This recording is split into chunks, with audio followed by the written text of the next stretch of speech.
Yes, alright. Oli ku Yugi Update TV kosinziro bango otuwuliriza. Amawulire gwe tulinawo gatulaga nti nno okusinza ku information ne ku source gye tugajje galaga nti nno General Katumba Wamala abadde amanyikiddwa nnyo nga munnakinku era omusajja njasabiggu mu institution eno eya Uganda People's Defence Force egiyite eya UPDF. Kigambibwa nti nno sawa yonna agenda kubanga alekulira agenda mu retirement egize era bagamba nti atuusiza okubanga awummula naye wuliriza okusinzira ku information eno etulaga nti General Katumba Wamala tagenda kubanga awummula yekka. Wabula agenda kubeera nga awummulizibwako ne ba military officers abalala 21. Oli ku Yugi Update TV nagambira kosinzo bango tuwuliza gwagala tweyungako pira wansi waliwo ekigambo subscribe kikoneko obeere nga tweyungako ddala bulungi nnyo. Kaakati mmwe abali emitala w'amayanja atumiddeko nnyo nga bulijjo weeri enkola yaffe okubanga tugenda maaso n'okusindika obubaka ku mukutu gwaffe guno gwayagala okubanga olangirako wali buzibu tetugaana omukutu nabagamba dda gwammwe mwe mugukuzizza. So oli waddembe okujja mu comment section n'oteekayo endowoozayo n'oteekayo information yonna gyeyagala feeding eggwanga mmwe abajja okusharinga nammwe mumwanirizibwa naawe oyagala okusharinga. Kakati tusimbudde former chief of defence force General Katumba Wamala era tumumanyi bulungi nnyo ye minister General Katumba Wamala ye minister of works, ekyo tukimanyi bulungi nnyo. Kakati kigambibwa ye ne ba senior UPDF officers baba settings okubanga bagenda mu retirement mu guno omwaka ogwa 2026 nga bagamba nti nno okusinzira ku documentation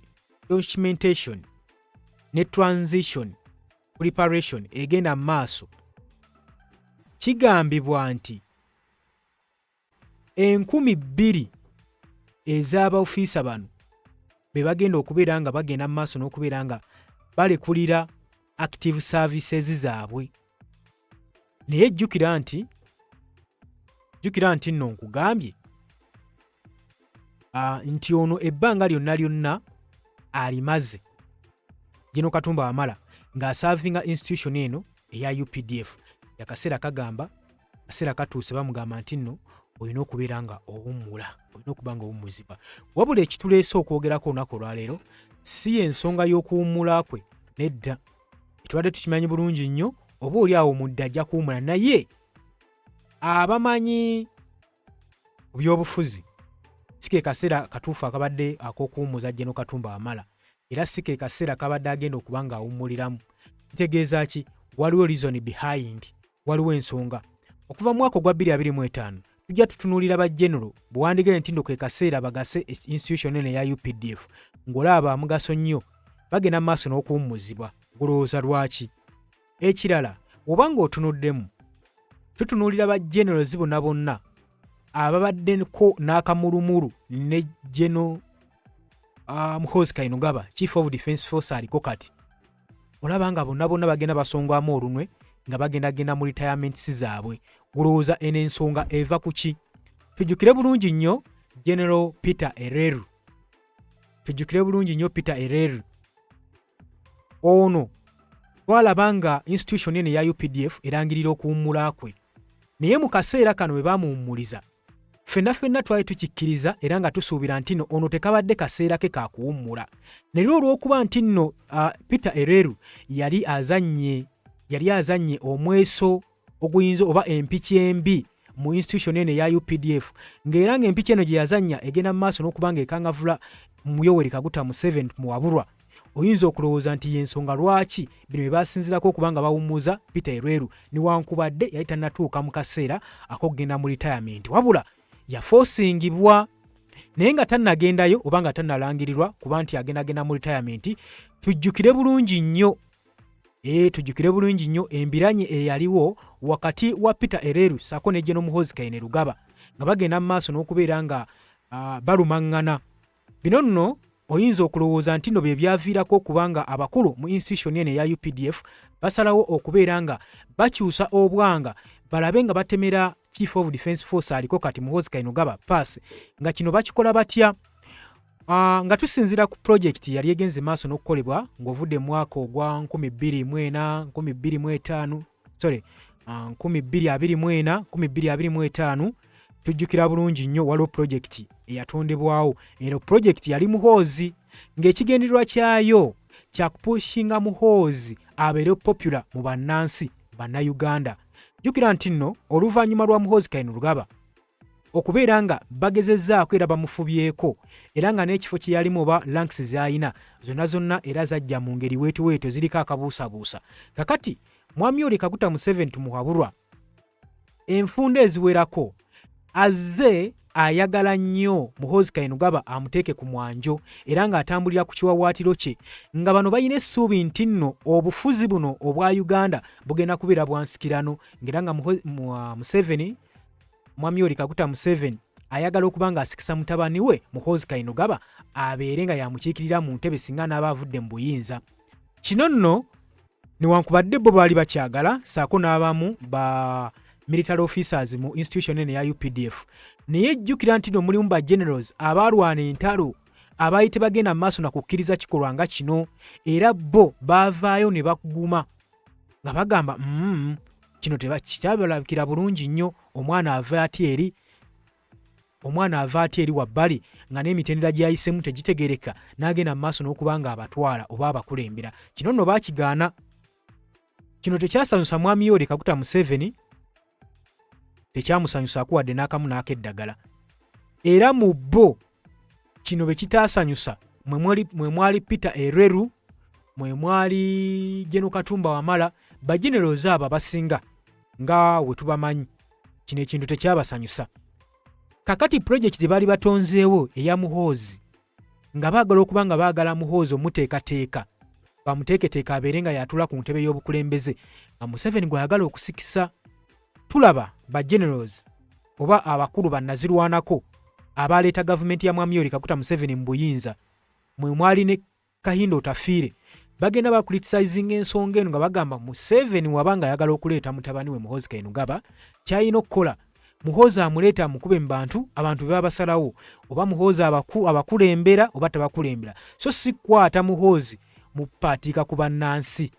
Ekyo Kahindo Otafiire azza kirumiriza era azza kikulitisizingako ng'atangaaza era Joseph avayo n'agamba sigamba nti nno omutabani Muhoozi Kainerugaba simuwagala nedda mwagala nga ye Muhoozi Kainerugaba wabula simuwagala nga mukulembeze.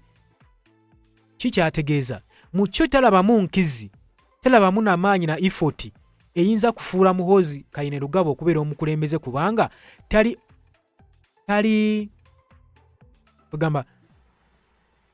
kimala kiyinza mutuuza ku bukulembeze.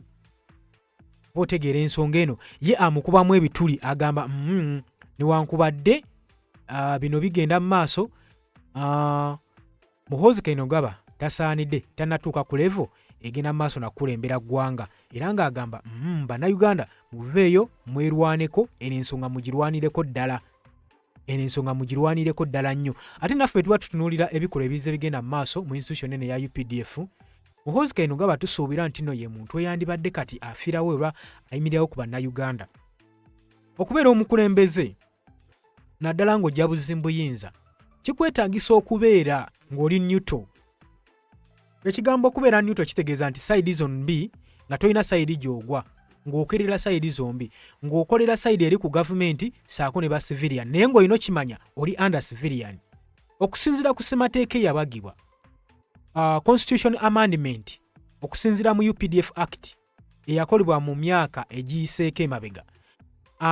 Bwe tutunuulira Article 105 ne Article 106 ekulagira bulungi nnyo gwe yenna ali mu magye nti tolina kwenyigira mu byabufuzi era nga omuntu yenna nga tugambe military officers ng'akyayambadde ekyambalo ng'akyasavinga mu magye etteeka lino terimuwa mwaganya kwesimbawo oba kwenyigira mu byabufuzi byonna.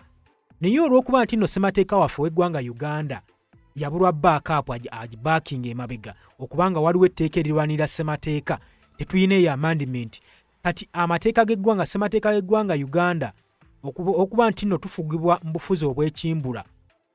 Buli ayagala yavaayo n'akyoboola ssemateeka. Kati okusinziira ku akiti eyateekebwa mu UPDF ng'eno nno yateekayo kubanga esobola okuba nga eprotectinga ba civilian, ng'omuntu owa bulijjo baakimanya nti owa UPDF oba amagye gayinza okuba n'amaanyi agasukkiridde ne bagakozesa bubi eri abantu, eri bannansi. Kati ne bateekawo ssemateeka abakugira. Baakinogaanya nti era ne basinzira ku tteeka lino nga balaba nti singa owa UPDF omuntu akutte emmundu era ayina obuyinza n'amaanyi ng'asobola okulagira nti nno kiri kibeere kino ne kibeera, omuntu oyo singa agenda maaso n'okwenyigira mu byabufuzi ajja kuba nga ajja kulinnya bannansi ku mutwe. Kati ne bateekawo etteeka nti ow'amagye yenna yenna oyagala okwenyigira mu byobufuzi, kintu kimu ky'oteekeddwa okukola. Ekintu kimu ky'oteekeddwa okukola, resignatinga, teeka wansi yunifoomu, siibula woofiisi, olekulire amagye. Awo ojja kuba osobola okwegazaanya okubeera nga civilian ajjudde, era ssemateeka ajja kuba takkuba, ojja kuba osobola okwesimbawo ku bukulembeze. Naye kaakati okuva mu Yoweri Kaguta Museveni we yawamba obuyinza okuva mu 1986 okuva we yawamba obukulembeze n'obuyinza, era obuyinza wano mu Uganda buzze butwalibwa b'amagye, era bwe bukulembeze bwe tubadde nabo. Ssemateeka yakyoboolebwanga n'atandika okuba nga talabibwamu nsa. Tulaba wano aba UPDF entakera nga bagenda maaso n'okwesimbawo ku bifo by'ebyobufuzi, ate nga ssemateeka kino akigaana. Kati gw'otunula ebyo byonna byonna, olowooza ssemateeka w'eggwanga Uganda akyayina value? Talina value. Kakati olw'okuba nga ssemateeka talina value, bwe batyo we bakozesa omukisa guno okukwata ba military officers ab'omugaso abo balabanga obstacle mu institution eno, era bayinza balemesa okutuukiriza project muhoozi gye batondawo okubajja mu kkubo. Guno jjukira bulungi nnyo, si gwe mulundi ogusoose baagadde leero just muteeka ku retirement, naye ono yayagala wadda okuggibwawo, obulamu bwe baayagala dde obusaanyaawo. Lwaki? Yeno Katumba Wamala, jjukira musajja Muganda avaano mu Central. Kati ate ekintu gavumenti ya NRM kyesingira ddala obutaagala, era ne mu parliament olaba nga kibasingira ddala okkuba, kwe kuba nti nno Abaganda balina enkizo ekwata obuyinza, nti balinamu abasajja ab'amaanyi abasobola okulagira kino kibe ne kibeera. Ekyo ekintu tebakyagalirako ddala. So y'ensonga lwaki olaba ebintu bino bigenda bibaawo, era emirundi mingi gye banteputinze okutta Jeno Katumba Wamala ne balemererwa. Naye ate ekyewuunyisa, ne bano bajjeno baffe newankubadde ebikolwa ebyo babiraba, balemedde ku sayidi eya gavumenti, tebabeereddeewo bantu. Abantu bye babadde basuubiramu si bye bakoledde, era abantu banyiivu ku mitima gyabwe, era bannayuganda tebakyafaayo na kufaayo nti oba bano bafa oba tebafa, kubanga olw'ensonga tebalina kibagasiza ggwanga Uganda okusinziira ku kigenda mu maaso mu ggwanga. Wano wandigambidde ddala nti mu kaseera bannayuganda nga bali mu kunyigirizibwa, ke kaseera we bandyesoboddeyo ne bafuuka ab'omugaso eri bannansi, naye kino tebasobodde kikola. Golowooza lwaki? So bannayuganda tebayinza kubeera basanyufu ku nsonga zino, olw'ensonga nti nno banyiivu. Kyebadde basuubira mu magye si kye bafunyeeyo. Baali basuubira nti n'abantu bano bagenda kubeera nga bababeereramu, olw'ensonga nti nno gye mitima gy'eggwanga, ate nga baasayininga nti nno balina okukuuma eggwanga Uganda n'abantu baamu ssaako n'ebyabwe. Tulandaze nnyo, oli ku UG Update TV kosinza obba nga otuwuliriza, eyo tuveeyo. Kaakati nga bwe nkugambye nti nno asaavinze era aweerezza amagye, ekyo tetuyinza kigaana. Aweerezza, asaavinze, naye ffenna tukiraba, si ke kabadde akaseera ak'okubeera nga aritayaninga. Waliwo ensonga eyeekwesa emabega. Mu kaseera kano Mwami Yoweri Kaguta Museveni tumuhabulwa ng'agenda mu maaso n'okulayira, ng'ennaku z'omwezi 12 lwe lunaku olw'enkya lwagenda okubeera nga yeerayiza ku kisaawe Kololo. Kakati wuliriza nnyo wano. Yoweri Kaguta Museveni ng'agenda okulayira, tagenda kulayira nti nno era kyoba agenda kulembera eggwanga emyaka gy'ayagala oba ekisanja akimaleko. Ffenna tukimanyi bulungi nnyo ti Museveni kino ekisanja ayinza obutakimalaako, naye ekyo olw'okitegeera unagambye waliwo project Muhoozi era waliwo olukwe lw'okuteeka Muhoozi ku ntebe y'obukulembeze. Kakati gavumenti erina ekintu kye yatunuulidde nga singa bakirekawo eyinza okubeera obstacle ennene gye bali. Biba generals abatabonga oba batakkiriza na bukulembeze bwa Muhoozi Kainerugaba na nneeyisaaye, era abadde bagenda maaso n'okucriticizinga ku bikolwa bye. Bano bonna bamu ku bali mu nteekateeka egenda maaso n'okuggyibwawo, bonna bagenda kuwummuzibwa. Kuno oyinza ogiyita retirement naye kuno kubajjawo lwa nsonga olw'okuba nti nno babadde bakulu mu magye, baagala babagyewo mu ngeri y'ekimpowooze. Kino kibataagala omanye. Akaseera kagenda okubeera nga retiringiramu Gen. Katumba Wamala kitegeeza nti nno ebbanga lyamaze ery'emyaka 46 ng'asaavinga amagye ng'ali ku military service.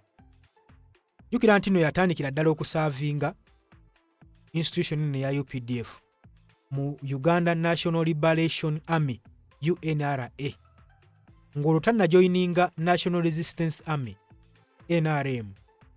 Kaakati mu kaseera kano ng'asaavinga UPDF okuva we yayingira mu mwaka ogwa 1986, kitegeeza leero lwasongeddwamu olunwe yagenda kubeera ng'akola ki? Kummuzibwa. Okusinziira ku UPDF Directorate saako ne pensional gratitude, bagamba nti nno commercial retirement season zitegekeddwa ku branch eya 16 mu mwaka guno 2026, ng'era n'ebigendererwa byabwe kwe kuteekateeka b'officers n'abasajja abakyala obakolako transition okuva mu military services batandika okubeera nga kati ba civilian. Ekigendererwa kyabwe kino kye bagamba. Kigambibwa nti omuwendo oguwera 1863 abajaasi be basuubira okuba nga bagendagenda mu retirement wansi w'exercise eno egenda okuba nga ekolebwa. Omwo mw'osaba ba commanders abasaavinze mu force. Muno mwe muli Charles Otema Awenye, mulimu former deputy chief of defense force Charles Agina, former chief Tennessee of military intelligence boss Abel Kandiho, mulimu former deputy inspector general of police Tumusiime Katisigezi, kyokka era mulimu current director of citizen and immigration control Apollo Kasita Owa. Abalala abali ku line oba bali ku list abagenda okulitayalinga mwe muli joint chief of staff Leopold Chanda, Brigadier Edison Muhanguzi, nako Brigadier Sam Omara, omulimu Brigadier Stefan Kashure, omukosa ne former CMY Chief Brigadier Charles Bakahumarwa. Kakati nno tukyagenda maaso. Mulimu n'abagenda okuba nga beekiziitinga ku saavisi zaabwe ze babadde baweereza eggwanga. Mwe muli former CMY Deputy Chief Brigadier Charles Asiimwe Kahangire, mulimu Brigadier Fred Lugandya Akiki, Paul Akia Lukongota, Paul Bahok Barije, saako Koloneli Bigedio, mulimu Paul Gideon Katinda. Ono nno gye bufuddeko yasaavinganga Judge Advocate for the General Court Martial, tumujjukira bulungi nnyo, naye agenda kubeera ng'awummuzibwa. Tegedde ekintu ekyo. Oli ku UG Update TV ko sinziro bango otuwuliriza. Tukyagenda mu maaso gwe mukwano gwange ali. Kakati njagala ojjukire bulungi nnyo nti abamu ku basajja abagenda mu maaso n'okulayiza Chief of Defense Force oba n'omulankinga, mwalimu omusajja ono Gen. Katumba Wamala, era abadde wa ku mwanjo, abeereddewo nnyo General Katumba Wamala ono abeereddewo nnyo Muhoozi Kainerugaba, saanidde okubeera ng'okimanya. Mu kaseera kano nga baagala ritayalinge, bagenerals bangi abaritayalinze nsonga eno, naye ng'ensonga eri munda yakwagala kuleeta Muhoozi Kainerugaba obukulembeze bw'eggwanga Uganda. Entalo nnyingi zaayiseemu omusajja ono okuva nga tebannatwala buyinza ekibiina kya NRM kuva mu 1986 ng'ajja alwana. Naye newankubadde abadde yaweebwa obwa minisita era azze asojjanyizibwa olw'okuba nti nno bano abantu tebaagalirako ddala Buganda kubeera na buyinza. Enfunda nnyingi ze bamwegezezaamu omutta ekyo nkigambye. Enfunda bagezezaako mutta nnyingi ddala nnyo. Newankubadde UPDF etugamba mbu amateeka terms and conditions zaabwe singa omuntu abeera mu saavisi kubanga ofiisa asuubirwa okubeera ng'agenda mu retirement singa atuuka expectations age limits ze baagala singa azituukako aba alina okubeera ng'akola ki ng'alekulira. Ekyo kye beekwasa. Naye nga nkugambye ensonga nti Museveni k'agenda okulayira wandibeerawo okukyusa transition y'obuyinza obuwa Muhoozi Kainerugaba. Zino retirement si zino z'olaba, si retirement singa wooziraba, wabula luko olw'okwagala okussaako omukulembeze omulala ku buyinza nga bagenda mu maaso n'okunafuya institution eno eya UPDF. Bonna abandibadde bakomandinga amagye okuresistinga eno transition bagenda babawummuza. Ekyo saanidde okuba ng'okimanya. Okusinziira mu mateeka bo nga bye bagamba nti omuntu kasita atuuka mu myaka 4 aba asuubira okubeera ng'akola ki nga ritayalinga. Bakapiteeni abali mu emyaka 5 okusigala nga bali active mu services kimenya mateeka. Era bagamba kapiteeni alemereddwa okwataininga ranks oba measure ku myaka 4 asuubira okuba ng'agenda ku ritayalinga. Kati okusinza ku regulation 28 under abali captains 307 ez'ebisanja bye basaavinze bautlininze emyaka ne promotion zibagenda okubeera nga bateekako nga requirements eri ba officers. Newankubadde military source egamba UPDF egenze mu maaso n'okubeera ng'esaavinga beyond basaavinze beyond their limit. Kaakati